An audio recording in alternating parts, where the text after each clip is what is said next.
Herzlich willkommen zum neuen Video zum Englisch lernen. Wenn dir die Wiedergabegeschwindigkeit zu schnell ist, dann stelle sie in den YouTube-Einstellungen ein und damit viel Spaß. Today we will learn different methods you can use to be a crook. Method 1. The unsophisticated, short-sighted crook confronts a person directly and threatens him, usually while brandishing a weapon, and demands whatever money or other valuables the person has on him. While this method is fairly popular and sometimes effective, it has some drawbacks. For example, confronting someone in person poses a significant risk to you, the crook. Even if you only pick on smaller, weaker individuals, you never know when they might be armed. Furthermore, using this direct method involves a high likelihood that sooner or later you will be recognized, tracked down, and punished, whether by the victim, a bystander, or the police. And after you've done the crime, you get what you get, whatever your victim happened to have on him, and that's it. A one-time deal, usually with an unknown prize, maybe even nothing. Method 2. A slightly better way to be a crook is to break into houses when no one is around and see what you can steal. While there is some chance that you'll be noticed and confronted, the risk is a lot lower. And the average house is likely to contain a lot more valuables than the average person carries around with him. Nonetheless, there are still risks involved, and a high chance that you'll leave behind evidence, footprints, fingerprints, etc., that could later get you into trouble. Method 3. The more sophisticated crook avoids the risk of violent confrontation entirely by using fraud and deception rather than direct threats and violence. For example, you might call up little old ladies and trick them into giving you their credit card numbers, or set up some mail order scam that collects money and then magically disappears. The personal risk to you, especially the risk of being physically attacked by your intended victim, decreases dramatically. However, you might still get caught, and each time is still a one-shot deal. You get what you get and run the risk of getting in trouble, one crime at a time. Method 4. The next step up is to create ongoing frauds, methods that don't just rob people once, but that create recurring theft. For example, if you trick little old ladies into giving you their credit card numbers, instead of just having a quick shopping spree, you could set up a bunch of smaller, repeating thefts.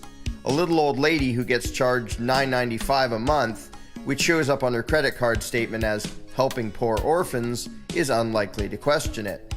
Get 100 little old ladies to do it, and you have an ongoing cash stream, without having to commit a new crime and incur new risks every time. Of course, there is still some risk of getting caught and punished. Method 5. A far better method of theft than any discussed so far is counterfeiting. While this requires serious technical and logistical resources, it has huge advantages. First of all, there is no direct victim who will even notice having been robbed. By printing fake money, you are actually robbing everyone who uses the currency. However, not only will they not notice the difference, but most people don't even comprehend why counterfeiting is bad or how it hurts anyone. The risk of your actual victims retaliating against you is therefore almost zero. The risk of them even knowing they were robbed is also almost zero and wouldn't be much higher even if they knew you were printing your own cash, simply because most people have no idea what money is or how currency works. Once you're set up, you can create an ongoing source of wealth for yourself with very little physical risk. Of course, if the authorities find out, then you're in trouble.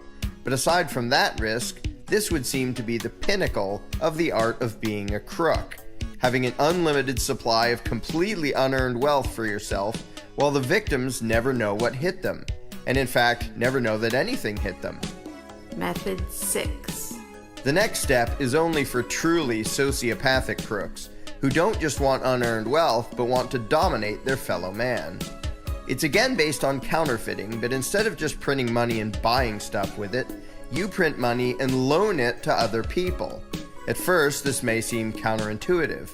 If you can just print as much money as you want, why bother to loan it or give it away? Well, suppose you print up millions of dollars and then lend that to hundreds of different people. They will each then feel indebted to you, as if you did them a favor. From then on, they will rob themselves every month, giving you a pile of money, while feeling a moral obligation to do so. Ironically, because they imagine the debt to be real, as if you actually loaned them your own money, They would view themselves as the crooks if they ever stopped going along with your crime. In fact, you should sometimes intentionally lend your counterfeit money out to the point where you know that people can't possibly pay it back. Why? Because when they default on the phony loans of your phony money, you can openly steal their houses, cars, and other property by way of foreclosure, and they will feel bad about it, as if they were the bad guys for not being able to keep up with the payments. While you openly steal everything they have, they will apologize for not giving you more while feeling shame and humiliation. What could be better?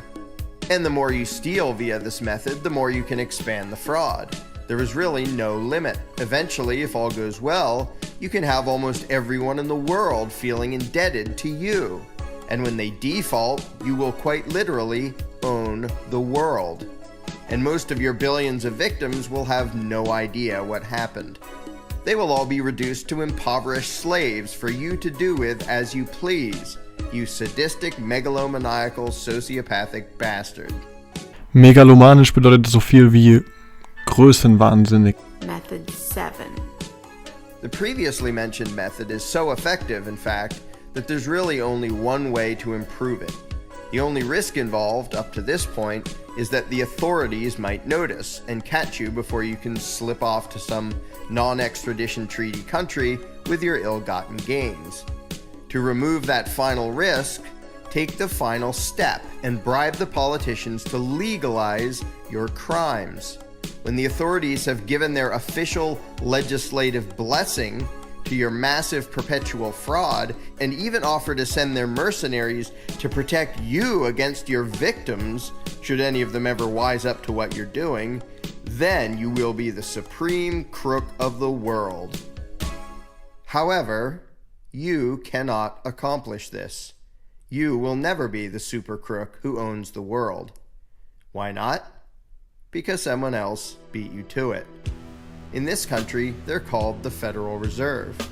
They own Congress, which legalized their fraud in 1913. Since then, through their politically sanctioned fractional reserve banking scam, a fancy term for legalized counterfeiting, they have stolen more trillions of dollars in assets than you can possibly imagine. The crime is so perfect that they even do it right out in the open, admitting all of the details of the scheme. And still, only a tiny fraction of their victims have any idea what happened, or even have any idea that anything nasty has happened at all. However, if something like this video, for example, were to go viral, so that the victims of this fraud all understood what had been done to them, well, what would happen then remains to be seen.